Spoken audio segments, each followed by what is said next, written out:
That's opium pipe. Like this? Yeah, yeah. Oh my God. You can lie. Yeah. On the mat. You have to lie, because if you don't lie, you fall. When you come to Burma, you can very easily buy an opium pipe or an opium weight like this one. But what you must know is that the country is actually the second producer of opium in the world after Afghanistan.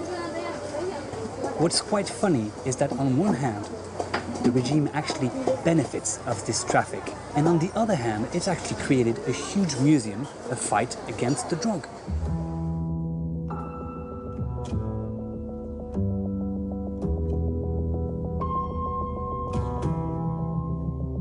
If we go by the museum's records, we are the first visitors in ages. Yet there are thousands of square meters on 3 levels that are sitting empty, just waiting for visitors. At the same time, you can't really tell who this circus is meant for. So we're here and I'm absolutely alone. There's nobody in this 3-store building entirely dedicated to the fight against the drug.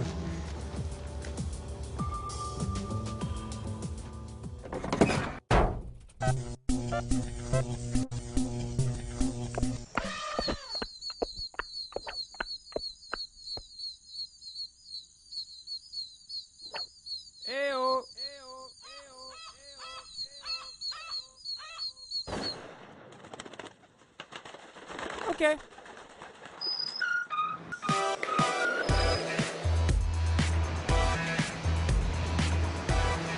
If you think that Yangon is the capital of Burma, you're wrong.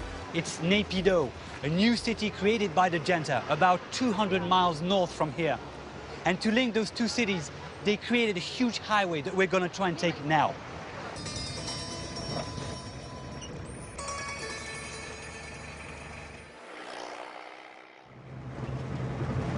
On the 6th of November 2005, at 6:37 in the morning, they decided to transfer the capital from Yangon to Naypyidaw. Thousands of civil servants were obliged to go to Naypyidaw. As for the population, it learned the transfer only 2 months later.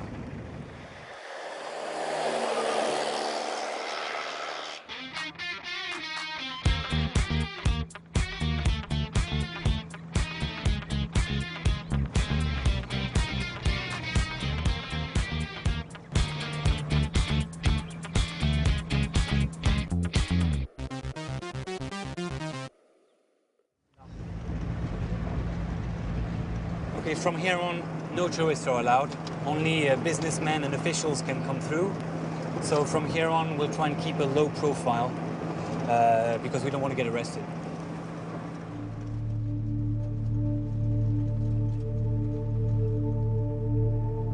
Naypyidaw means City of the Kings.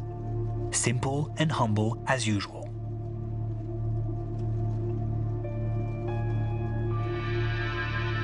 There is no downtown here. That would be too dangerous.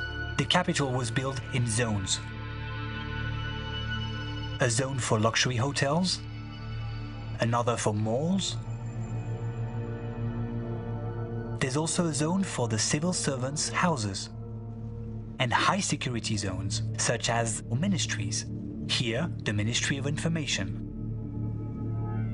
And here, the Police Ministry.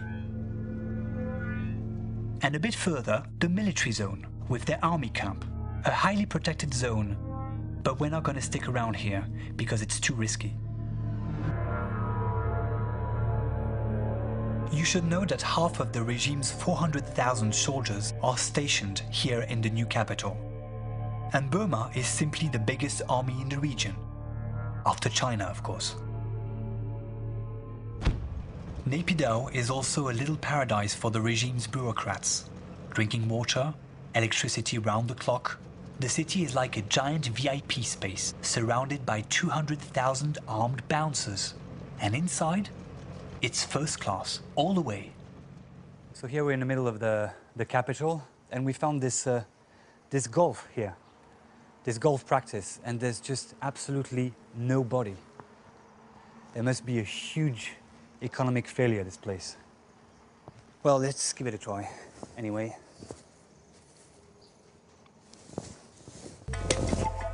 Yes. Wonderful.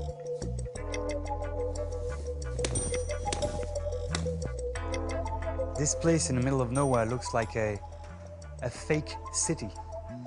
There's just nobody. You have all the services you can imagine, but nobody to use them. Except me.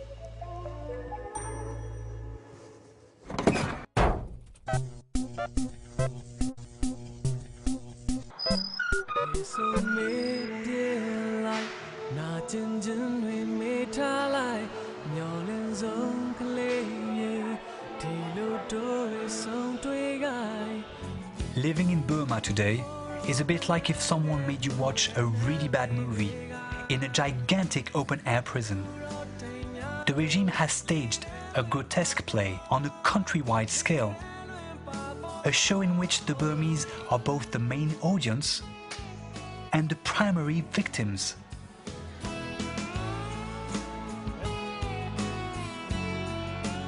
A huge masquerade that's been dragging on for half a century.